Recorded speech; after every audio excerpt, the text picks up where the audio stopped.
favourite men on X.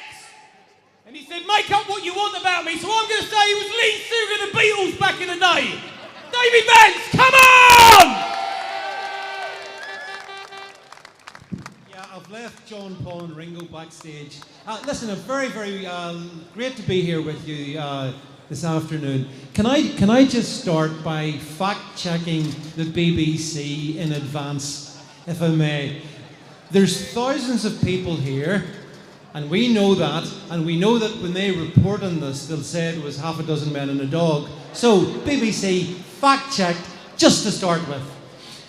Secondly, it's important to see positivity. And if we look across the Atlantic, we see Donald Trump got into power, and what was the first thing he did? He released the January 6th political hostages.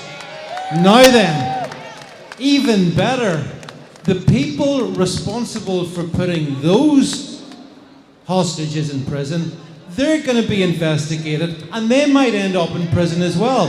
So, that sounds kind of good to me, doesn't it?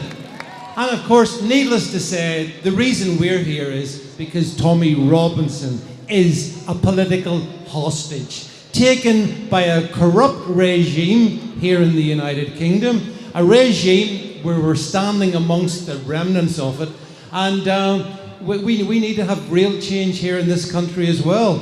And it's not just Tommy, because it's also the other people taken political hostage last August in the aftermath of the Southport atrocity. So all those people should not be behind bars. The people who should be behind bars are the people really And I just want to briefly mention one of them, and that is the Attorney General of the United Kingdom, Lord Hermer, or Harmer, depending. He's the guy that represented Gerry Adams.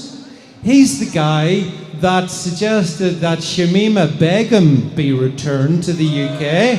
Yeah, that guy.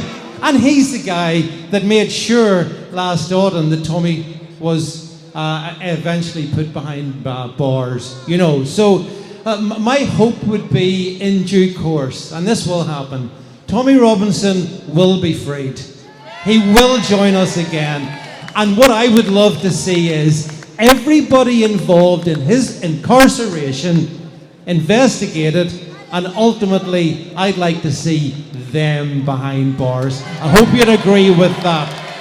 And on that note, because I know you're all probably dying of hypothermia, as indeed am I, look, thanks again for coming here for Tommy. It's great to be with you. Thank you all very much. Appreciate it.